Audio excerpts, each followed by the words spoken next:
This is Arnold Tiarina with Driving Sales TV, and we're here today with Grant Cardone, New York Times best-selling author, automotive sales trainer, has been in the business forever, has 600 dealers, written 4 books with one coming out, has an iPhone app, great speaker, motivating, always got me pumped up when I was in the retail business.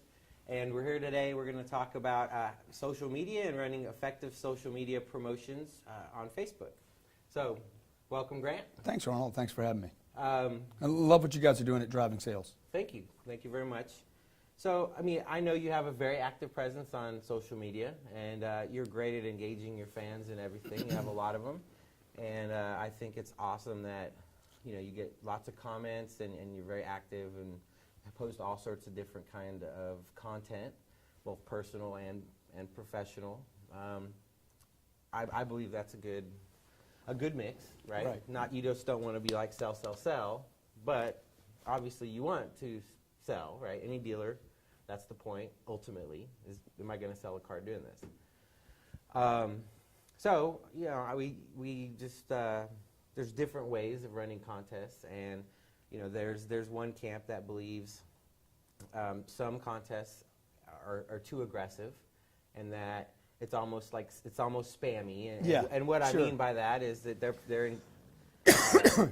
they're enlisting their fans to. Well, let me ask you. Can I just interrupt you? Absolutely. Before we start talking about contest, I think social media it needs to be boiled down to what it is. This is not a complicated thing.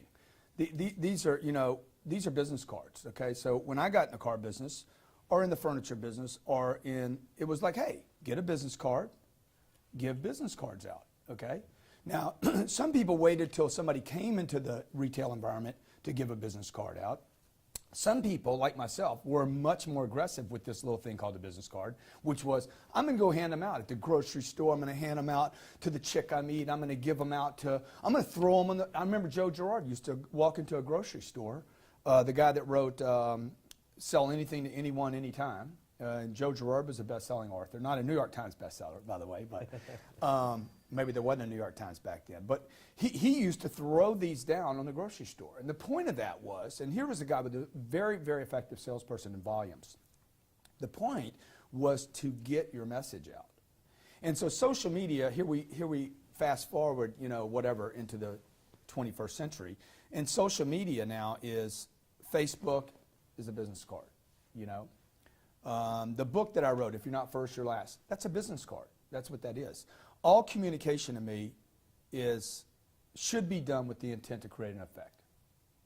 And so every communication I go after, all communication for me, from a handshake to a phone call to something I post on Facebook or a contest, okay, is with the intent to create an effect. And I think a lot of people go out into the marketplace and they communicate without the intent to create an effect. And so my intent, and I create effects. Absolutely. Right? And I get people to respond. And you'll see some of the things that I do on Facebook. If a guy just watch what I'm doing, because I am very active. I don't pretend or claim to be an expert in social media. I leave that to other people to make that claim. Because I think it's almost impossible right now at this point with the amount of fluidness of this environment for anybody to really be an expert, Arnold. I mean, it's just so fluid. It's moving so fast. We thought Netscape was going to be a big deal. They're not even around anymore. Sure, I agree with you. So, will Facebook even be here? I see a lot of people on Facebook. They send me their Facebook page. All I see is Farmville, Farmville, Farmville. I've had people ask for a job, send me their Facebook page, and they got this Farmville contest going on. Okay? They immediately lose all credibility with me. I'm like, they're playing games on Facebook. And I think 99% of the people who are playing games. They're not creating a professional effect using LinkedIn, Facebook, Twitter. I think that's one mistake that's being made there. And number 2, people are not active enough. Okay, and this is probably where me and you will collide a little bit about what's too much. Sure. And we've done some experiments internally to find out what enough is. And when does it start ringing the register? When does the buzz start where people are talking about you? My goal is to be omnipresent. is to be everywhere all at the same time. Social media, I can spend no money, and this is for salespeople, managers, internet people, dealers. Look, you want to be everywhere. You want your message everywhere all at the same time. It's like a billboard. If I could buy a billboard on every street corner in town. You know, here in San Francisco, Starbucks in my hotel, Starbucks 35 feet away outside the hotel, 2 blocks away another Starbucks. They're everywhere. Is that too aggressive? No, absolutely not. But you know what? When they were building them, I promise you the people in downtown San Francisco, these liberals here, they were complaining about too many Starbucks. Right, but the difference between their branding and their presence in the market isn't the fact that they exist. It's the fact that, you know, that Starbucks, they're not walking around the streets of San Francisco telling people, here's a Starbucks, here's a Starbucks, go to Starbucks, go to Starbucks, Arnold, go to Starbucks. but if you go back in the last 20 years when they were putting these Starbucks in place, I promise you there was resistance and protest to building new Starbucks. Oh, absolutely, but it was mostly from their competitors. No. It was No. Seattle's Best, and it was Yeah. all these other little coffee and the mom and pop coffee shops. They're the ones that had issues with Starbucks and Starbucks branding and Yeah, but and let's say Walmart's. Okay, Let's say Walmart's in Mobile, Alabama. There's going to be protests to building another Walmart's. Okay, why? Is people don't want change. See, what salespeople need to understand and dealers need to understand, regardless of whatever, whether it's a business card, social media, phone calls, or you're knocking on doors. Look, I built the business knocking on doors, okay? Literally walking in cold to environments. Dennis Snyder that was here, the New York Times Time Awards nominee for Dealer of the Year.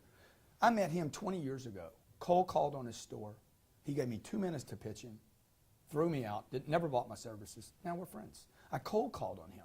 Cold calling on him is no different than me putting something going on. I'm basically trying to penetrate into space that I'm not in right now. Okay, and the first thing I'm going to get is criticism. And salespeople need to understand you're going to get criticism. And there is nothing wrong with haters, man. You need some haters, man. If I sent you that link of that comedian. Absolutely. And he says basically, and look, guys, if you got 20 haters, you need 40. Women, if you got 16, you need 20. Get haters. You need haters. What you want to do is move through criticism to the point to where you get admiration. I don't want to sell a guy a car. I want him to want to hire me. You know, I want people to hire me because of the social media I'm doing. I want people to say, man, dude, you are so active. You know, you're so active. How do you do all this? That's admiration. Criticism is you put too much stuff on Facebook. If you're getting that, basically, you're not either being creative enough with what you're doing on Facebook or Twitter or LinkedIn or whatever. You're not being creative enough and, you know, mixing it up with different things, or you're just not doing enough. You're getting criticism because you're annoying people. You're not doing enough. Well, and that was completely my point. I understand the whole knocking on the doors, and I agree with penetrating your market, and I agree with being aggressive. I always looked at it like when you're posting that content on Facebook and people are saying it's too much, you're not knocking on the door of someone that you, like a stranger. You're not walking down the street and knocking on a door to someone that doesn't know who you are already. What you're doing is you're knocking on your friends' doors. They're already your friends, and you're knocking on their door going, here I am, here I am. Well, they already know who you are. And then by asking them, in turn, to share your content, now you're asking your friends to go and knock on their friends' doors. And bug them, and that's why people have issues with Farmville and stuff. It's not that, I think every business should encourage their friends and their customers to share their message and say, you know, Grant Cardone is great. You should use him as a trainer. He's wonderful. He's motivated. I made lots of money. I absolutely believe with that. But there gets to a point where it's not Dude, it's not advice anymore. It better get to that point. It's a buzz in your ear. If I come to you every day and say, hire Grant, hire Grant, hire Grant, eventually you tune that message out because you hear it so much. As opposed to what? Never hearing the message? No, there's nothing wrong with hearing the message. But 90% of the people that are going to hear this interview are not doing enough. I agree with that. Okay, and nobody would disagree with me. No, I absolutely If I pulled agree. in 20,000 car dealers right now and said, hey, let me ask you, do most of your people err by doing too much or too little? You know, oh, they do too little. Good. So let's teach them what too much is. Let's don't show them, oh man, you want to be careful. I don't want people to be careful. I want people to explode into their futures. Well, sure, but do And you teach them how to do it right by saying, Dude, "Go there is do no too way to do it much." right. Look, this is not true, okay? There's policemen on every street corner in America saying, stop, slow down, be careful. Most people are never get in the arena of success. All they do is spend their lives working because nobody gives them the right direction to say, dude, explode. Don't worry about offending people, okay? Look, I've never spent 10 seconds with Farmville or Mafia Wars. It's a complete waste of my time. I use social media to get people to know me. It is purely work. It is purely with the intent to create an effect that you say, hey man, I hate Grant Cardone's contest. Good, you're talking about me. I love it, baby. Throw some gasoline on the fire, add some nitro, okay, because somebody is going to have an opinion about it. I'm going to actually take your piece and post it so the people that support and love me, okay, are going to say, no, Arnold's wrong, Grant's right, right? Sure. So what I'm trying to do, and more than promote myself here, we used this contest that we did recently, okay? And some people said, hey man, it's too much, okay? I know I'm going to hear it's too much. I know that for sure. What I'm trying to do is press through too much. How many tweets did you do yesterday? Not very many because I was doing a bunch of interviews. We do 48 every day. Sure. I do 2 hours Absolutely. every day. It's automated. I write every one of the tweets. They're all original tweets from me. My people can't change them. Every day, 48. Now, most people would say, man, that's way too many tweets. What are you doing tweeting at 3 a.m. in the morning? I'm throwing bricks into the Grand Canyon, baby. That's all I'm doing. I'm throwing pebbles into the Pacific Ocean. I'm trying to create an effect. I don't know who's open at 3 a.m. I don't know. Am I doing too much? I'm getting admiration right now. People are like, dude, how do you do all this?